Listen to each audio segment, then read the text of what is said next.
Salam sejahtera Malaysia, denyut nadi suara rakyat bergema di channel ini. Jangan lupa tekan butang subscribe, like dan share. Malaysia kita punya, cintai Malaysiaku, kita jaga kita.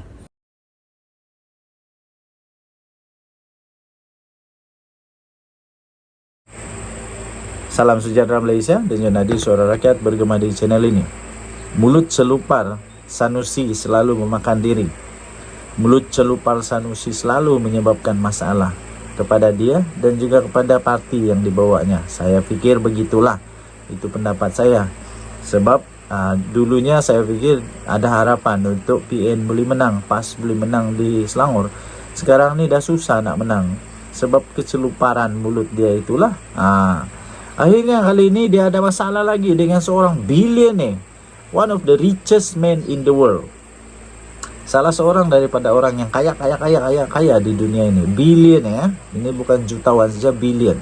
Nah, sekarang kita tengoklah orang berkuasa lawan orang berkuasa, siapa menang. Orang jutawan, kalau si Sanusi ini jutawan lah, tapi saya tak fikir dia jutawan pun, tak pastilah. Kita tengok menteri besar, orang biasa, penjawat awam lawan dengan billion ni. Kita tengok nanti. Vincent Tan telah minta untuk Sanusi minta maaf, tapi Sanusi tidak minta maaf pada Vincent Tan. Nanti kalau Vincent Tan saman, dia bukan saman sikit-sikit tau, dia ni bilion ni. Menteri Besar Sementara Kedah Muhammad Sanusi Mandor enggan tunduk terhadap tuntutan permohonan maaf secara terbuka daripada pengasas dan penasihat Berjaya Corporation Berhad Vincent Tan dan Berjaya Land Berhad. Katanya tak minta maaf. Kes itu sedang berkembang dan dokumen-dokumen sedang didedahkan katanya. Kita tengok sehari dua lagi. Itu sajalah katanya seperti dilaporkan oleh media tempatan. Surat tuntutan daripada tuntutan kepada Sanusi semalam. Surat tuntutan Vincent Tan kepada Sanusi semalam meminta permohonan maaf secara terbuka dan membayar pampasan 200 juta ringgit Malaysia. Habis matilah kali ini Sanusi. Mana mau cari 200 juta ringgit ini? Takkan lapas nak buat lagi kutipan Tin Melo untuk cari 200 juta ringgit. Macam mana Sanusi mau cari 200 juta ringgit ini? Kalau dia kalah, Sanusi tak akan dapat buat apa-apa lagi dah. Surat itu memberi Sanusi sehingga tamat waktu bekerja hari ini untuk mereka bersetuju dengan tuntutan mereka. Ini 8 Ogos punya cerita. Jadi kerana dia sudah tak keluarkan minta maaf, jadi kena lah kali ini Sanusi. Ini adalah berhubung dakwaan Sanusi mengenai projek pembersihan Sungai Klang. Dalam surat yang dikeluarkan melalui firma undang-undang Pierre Chua and Associates, Peguam Vincent Tan menegaskan bahawa dakwaan Sanusi adalah jelas palsu, tidak benar, tidak wajar, tidak berasas dan berniat jahat terhadap anak guam kami, kata kenyataan itu. Mereka juga mahu menuntut Sanusi untuk menarik balik tuntutannya dan membuat aku janji bertulis untuk mengulangi dakwaannya, untuk berhenti mengulangi dakwaannya itu. Sekiranya gagal, firma guaman itu berkata, mereka akan menerima arahan Vincent Tan untuk meneruskan tindakan undang-undang terhadap Sanusi. Syarikat guaman itu memberi amaran kepada dakwaan Sanusi boleh dikenakan tindakan di bawah Seksyen 499 Kanun Keseksaan kerana fitnah jenayah yang boleh dihukum penjara sehingga 2 tahun, denda atau kedua-duanya. Oleh itu, anak guam kami katanya berhak untuk membuat laporan polis terhadap anda, kata mereka dalam surat yang bertarikh 4 Ogos. Sanusi sebelum ini memberitahu Malaysia kini akan membuktikan tuduhannya itu di mahkamah. Lawan dia Sanusi. Tapi awas, kamu tahu Vincent Tan ini siapa? Bijaknya macam mana? Duitnya berapa banyak? Dia tak akan takut pada Sanusi. Jadi Sanusi pun jangan takut dengan Vincent, lawan di mahkamah. Barulah kita tengok. Tapi nampaknya Sanusi ada peluang untuk dipenjara selama 2 tahun. Kesianlah kali ini Sanusi. Dengan nadi suara rakyat bergema di channel ini. Bye-bye. Salam sejahtera Malaysia. Denyut nadi suara rakyat bergema di channel ini. Tuan-tuan dan puan-puan yang dihormati sekalian, ada satu artikel terbaru berita terbaru yang saya ingin kongsikan kepada anda semua. Ditulis di malaysiakini.com ataupun diterbitkan di malaysiakini.com.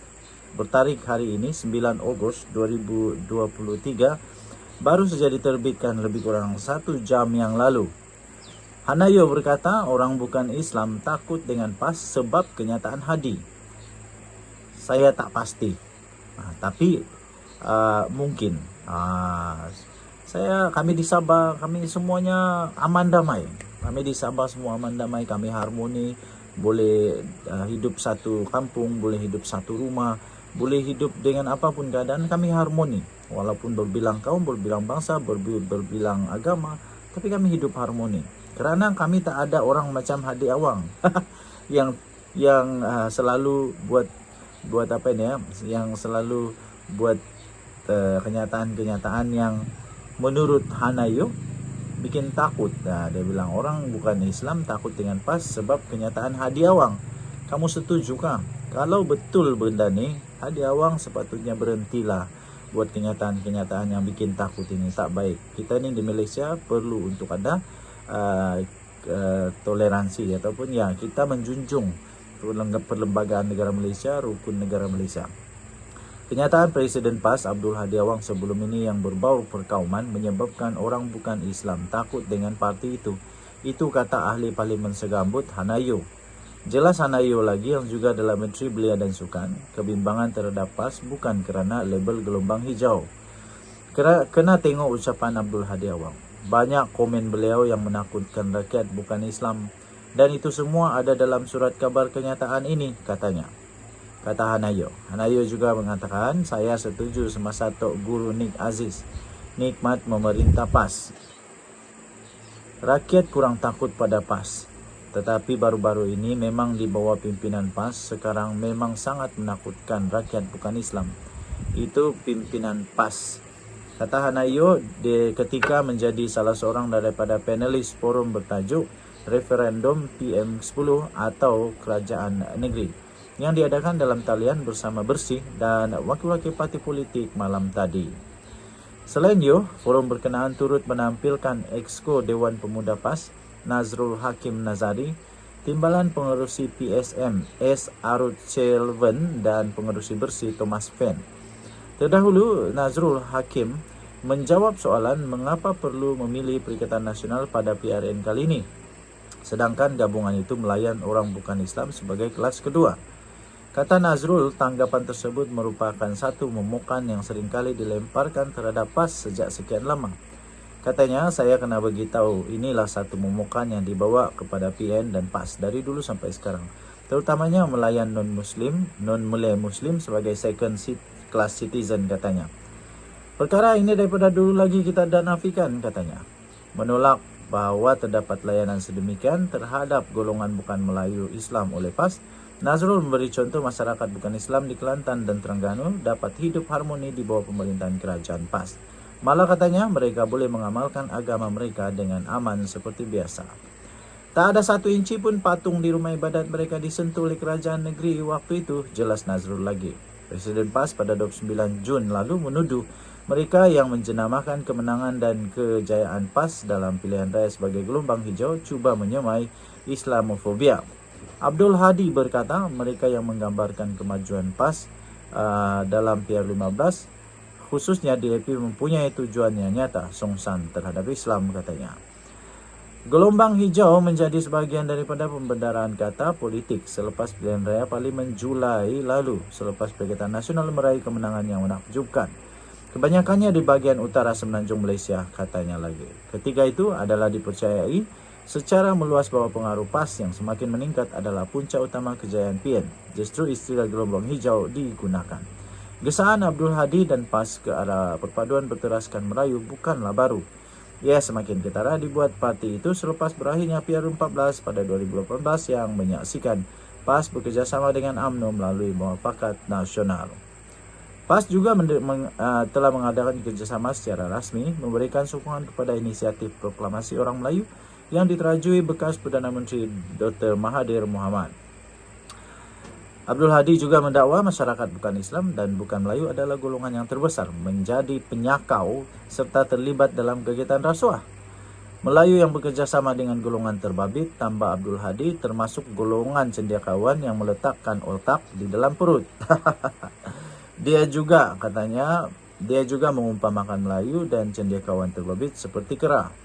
Untuk rekod sebelum ini, Abdul Hadi pernah mendakwa kalangan orang bukan Islam dan bukan Melayu adalah golongan yang terlibat dalam kegiatan rasuah, sama ada sebagai pemberi atau penerima.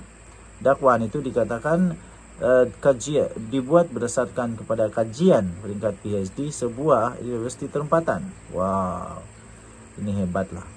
Okey, so itulah, kamu boleh baca sendiri di malaysiakini.com.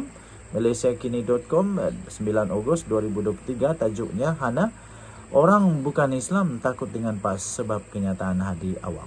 Kita jumpa lagi. Selamat pagi Malaysia. Bye.